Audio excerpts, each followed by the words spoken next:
Cumprimento a todos com a paz do Senhor.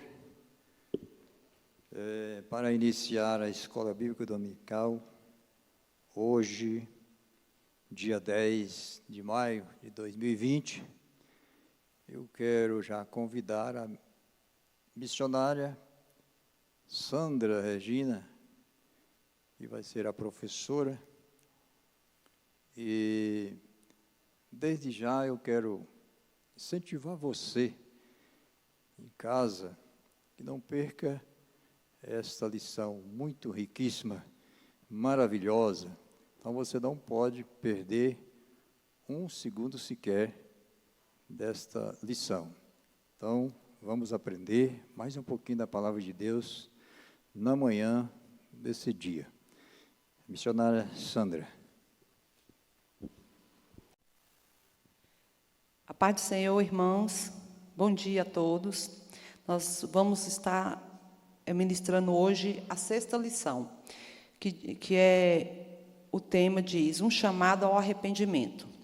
Nós estamos estudando os livros de Salmos, e essa lição, hoje nós vamos estudar o Salmo 51. Eu, particularmente, gosto muito desse salmo, é um salmo que nos fortalece muito. Amém? Então, no Salmo 51, nós vamos estar aprendendo o contexto histórico e vamos estar aprendendo, falando sobre as consequências do pecado e a possibilidade de restauração mediante o arrependimento verdadeiro. Então, vamos ver 3 tópicos. O tópico 1 começa com o contexto histórico. Bom, o contexto histórico vai nos contar a situação de Davi. Quando Davi escreveu esse salmo, Davi ele tinha acabado de enfrentar uma situação sobre o seu pecado. Davi, apesar de ele ter sido um homem segundo o coração de Deus, ele também teve falhas, porque como ser humano todos nós temos falhas, e Davi não foi diferente. Como é uma história já conhecida, Davi naquela época, o país estava em guerra, e Davi ficou no palácio, repousando, descansando. E durante um desse repouso, ele andando pelo telhado do palácio, ele vê Betseba banhando, e ele curia, digamos assim, fica observando, e nessa observação, ele deseja e manda buscá-la, e comete adultério com Betseba. Esse foi a primeira transgressão de Davi, o adultério. Conforme esse pecado, eles, em pecado, convivendo em pecado, Betseba engravida. E aí, Davi, tentando encobrir o seu pecado, ele trama situações para tentar encobertar o seu erro. Primeiro, o que ele tenta fazer? Ele chama o esposo de Betseba, Urias, ele tira ele da guerra e traz ele para casa, para que ele visite a esposa, para que ele participe de festa, com o intuito dele ficar com a sua esposa, para que, quando ela falar que está gestante, essa criança seja dada como se fosse do esposo dela. Então, ele planejou esconder o seu pecado. Quando ele viu que não estava dando certo, ele planeja a morte do seu soldado, de Urias. Então, ele chama o soldado, dá ordem para que ele vá para a frente da batalha, e ali, como todos sabem, o soldado da frente da batalha é o que está mais propício à morte, e Urias morre na batalha. Assim que ele morre, ele se casa com Betseba, pensando ele que iria esconder a sua falha. E, irmãos, o que nós temos que aprender com isso é que, muitas vezes, nós conseguimos até esconder as falhas dos homens, né? Muitas vezes nós conseguimos esconder o nosso pecado dos nossos pais, dos nossos líderes, das pessoas que estão ao nosso redor. Mas os olhos de Deus, Ele vê tudo. Nós não conseguimos esconder nada do Senhor.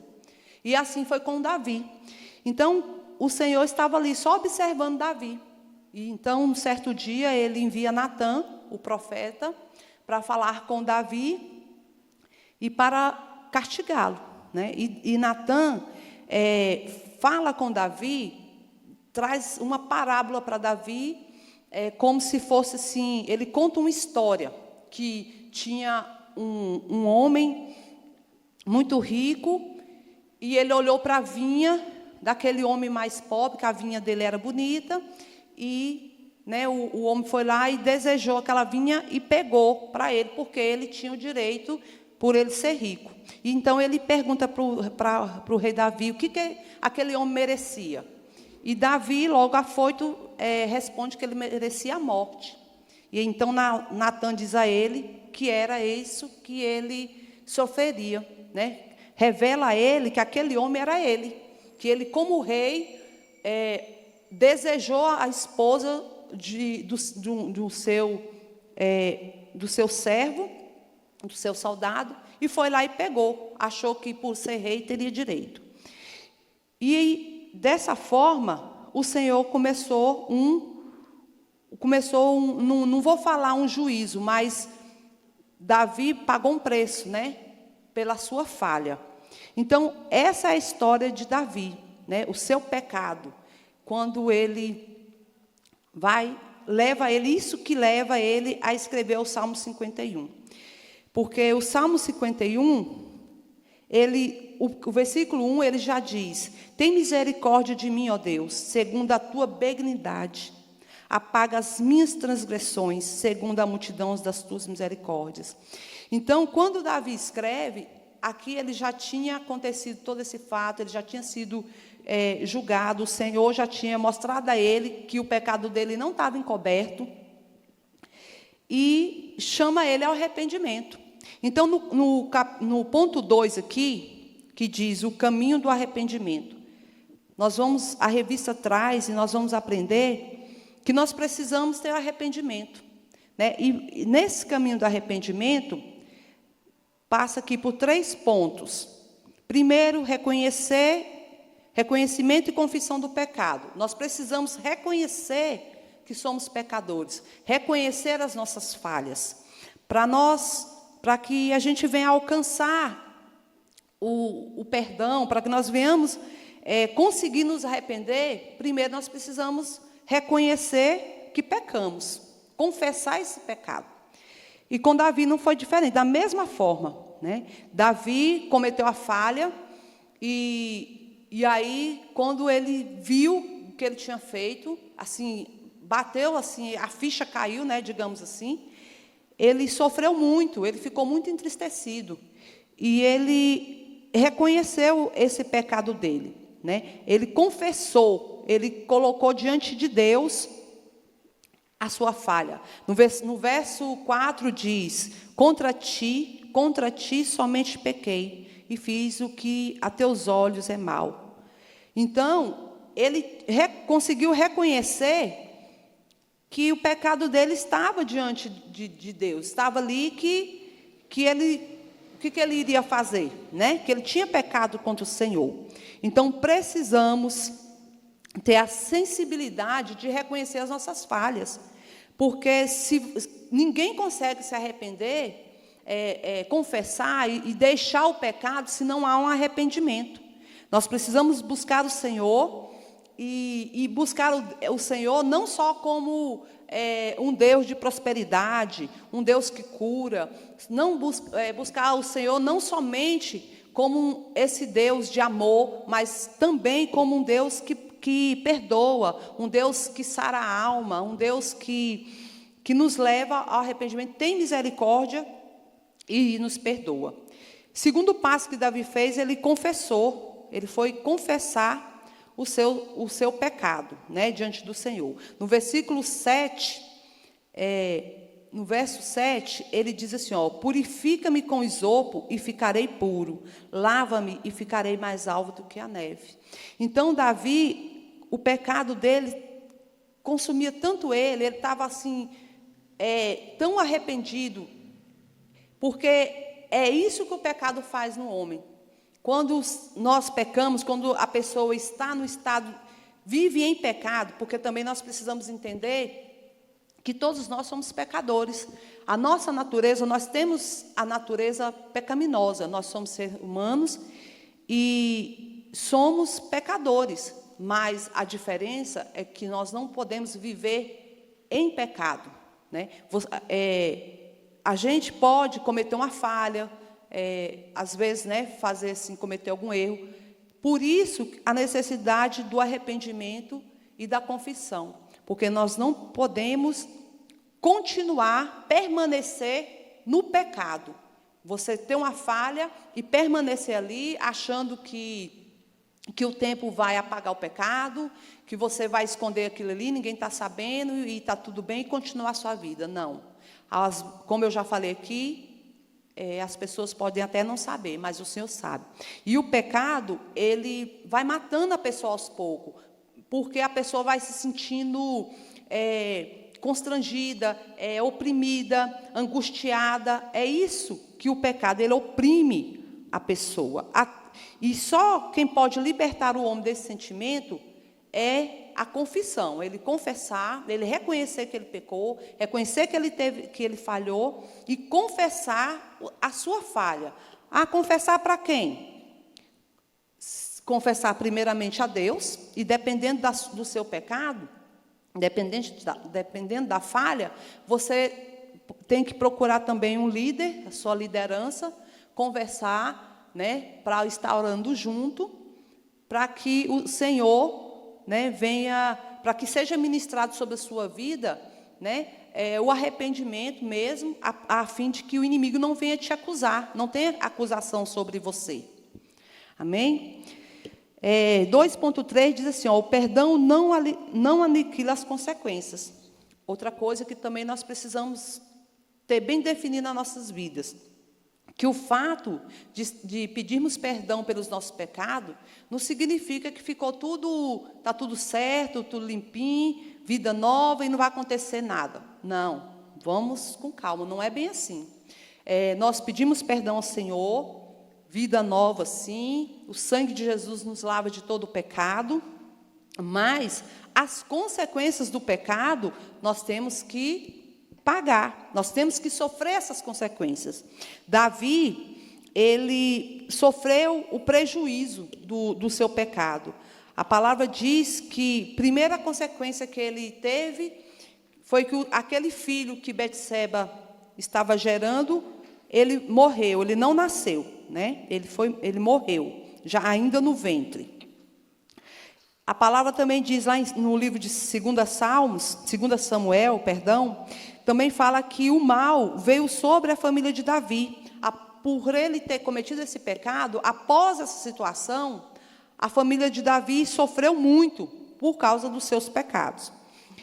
Fala também que as concubinas de Davi foram publicamente envergonhadas por causa dos seus pecados.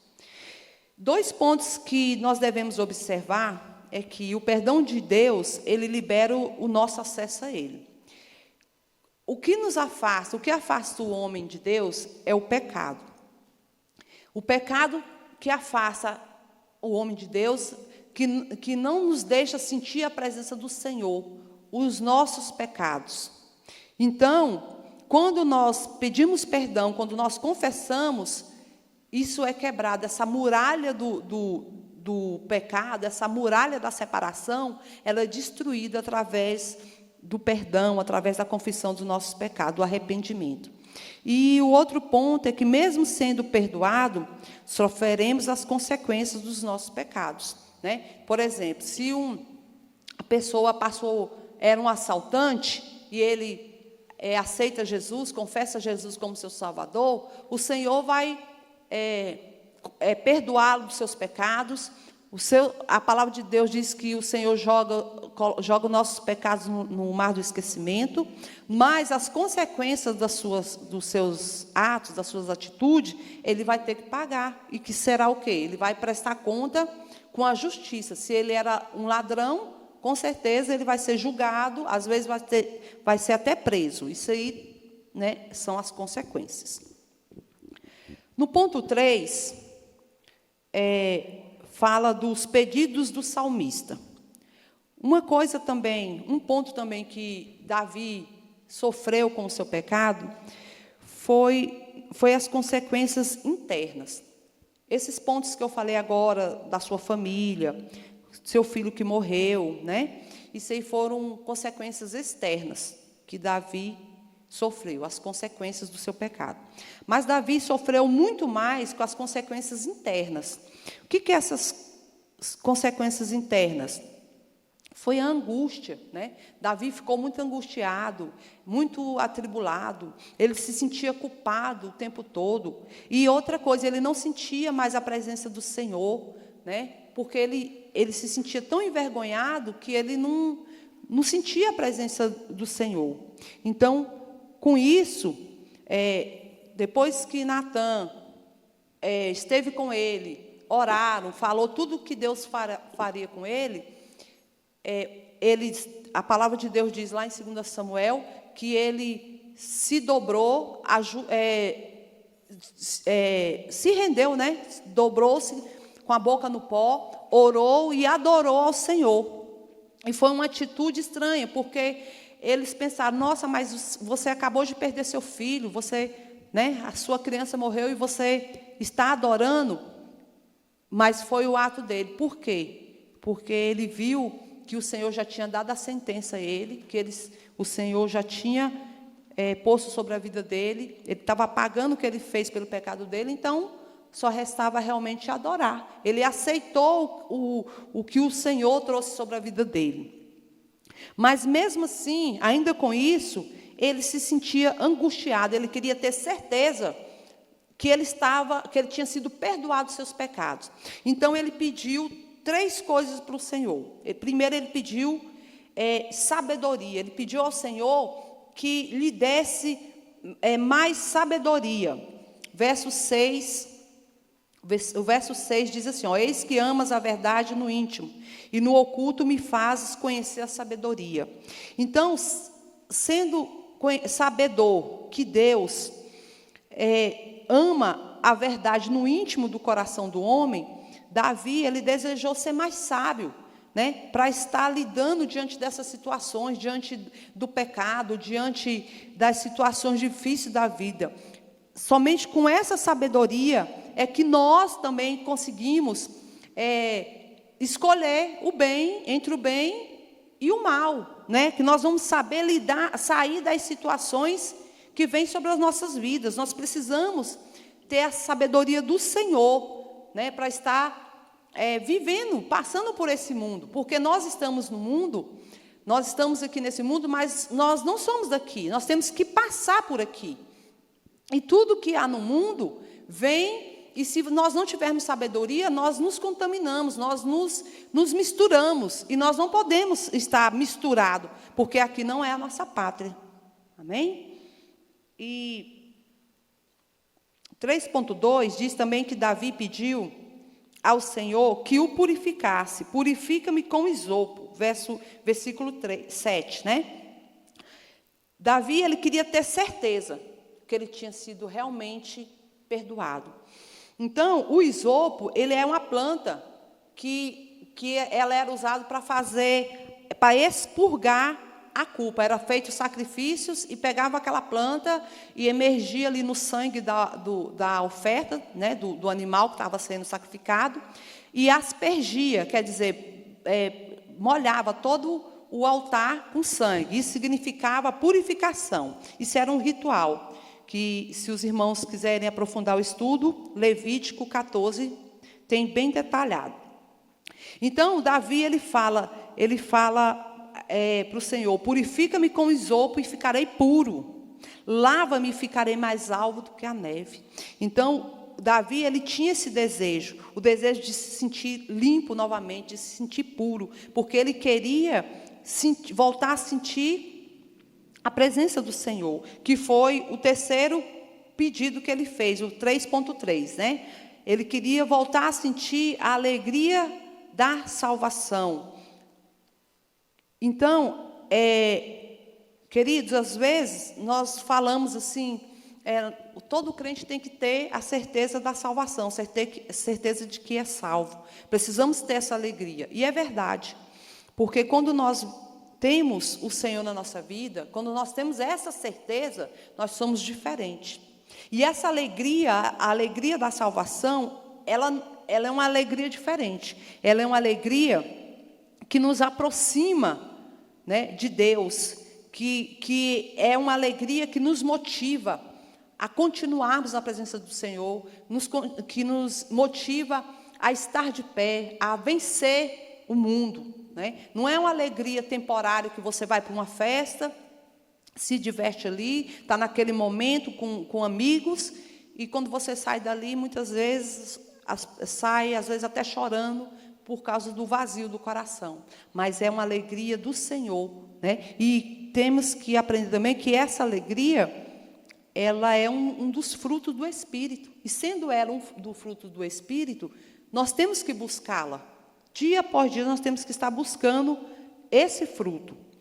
E a salvação, quando nós, aqui também no texto, o Salmo 51, não se trata simplesmente do perdão, mas das bênçãos que seguem os que são salvos. Porque essa salvação, quando você recebe Jesus como seu Salvador, e você é perdoado, e você tem o seu nome escrito no livro da vida, é salvação. Mas quando nós somos transformados pela graça transformadora do Senhor, né, aqueles que são salvos e aceitam e respondem a essa graça, as bênçãos nos acompanham as pessoas, as bênçãos. E aqui eu não vou falar de bênçãos, só bênçãos materiais, mas saúde, paz, alegria, mansidão, né? São bênçãos dentro do nosso lar, salvação. Então, as bênçãos que nos seguem, as vitórias que nós, com muita dificuldade, conseguimos alcançar. Então, Davi, ele clama e ele pede ao Senhor por essa alegria, por essa salvação. Amém? Então, para concluirmos, queridos, nós precisamos entender que o Salmo 51, ele é importante nas nossas vidas, porque através dele nós vamos nos conscientizar da nossa natureza pecaminosa. O Salmo 51, ele nos faz reconhecer e lembrarmos que nós somos pecaminosos, que todo ser humano, todo homem, ele tem a natureza pecaminosa, mas que através do sangue de Cristo nós somos perdoados, e que se realmente nós buscarmos com verdade o perdão do Senhor, nós podemos ser restaurados. E o Senhor, nós temos também que nunca esquecer que Deus, Ele é poderoso para nos perdoar e restaurar aquele que está realmente arrependido. Amém? Que o Senhor nos abençoe, que vocês que têm a revista, né, possam continuar estudando. Aqueles que não têm a revista, podem estar fazendo o estudo do Salmo 51 na Bíblia. É um salmo poderoso, é uma palavra poderosa. E eu quero encerrar aqui a minha fala com o versículo 10, que diz assim: cria em mim, ó Deus, um coração puro e renova em mim um espírito reto. Não me lances fora da tua presença e não retires de mim o teu Santo Espírito. Queridos, que essa palavra seja o guia das nossas vidas, que nós possamos estar diante do Senhor com um coração puro e um espírito reto, e que nós venhamos sempre, que nós, por nada desse mundo, nós venhamos desejar de ter o Espírito Santo em nossas vidas. Que Deus abençoe a todos e a paz do Senhor. Amém.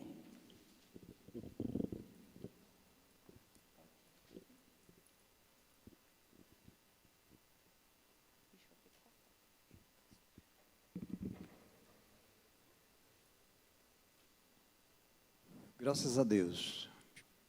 Caminhando para o final, nós queremos incentivar a igreja para estudar a revista. As pessoas que têm dificuldade de fazer um curso teológico,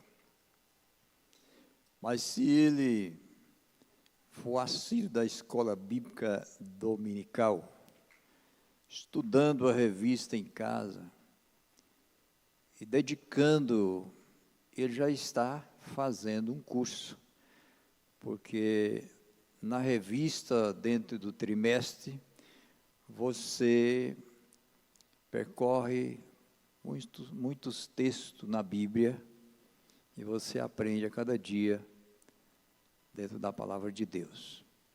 Eu quero aqui agradecer a Deus por esta palavra, orando ao Senhor. Senhor, nosso Deus, nosso Pai, muito obrigado por esta palavra que acabamos de receber na manhã desse dia, e que o Senhor continua nos abençoando, que o Espírito Santo possa continuar trabalhando no coração de cada um de nós. Abençoa a tua igreja, que nesta manhã está assistindo esse vídeo, participando da escola bíblica dominical, mesmo de dentro da sua casa, juntamente com a sua família. Isso é muito importante, nós estar reunidos, porque com bom e suave é que os irmãos vivam em união. Fica aqui, Senhor, nossa palavra de gratidão nesta manhã, em nome de Jesus. Que a graça de nosso Senhor e Salvador Jesus Cristo, que o amor de Deus, nosso Pai, a comunhão e a consolação do Espírito Santo seja com todos, hoje, para todos sempre, e os que recebem dizem amém.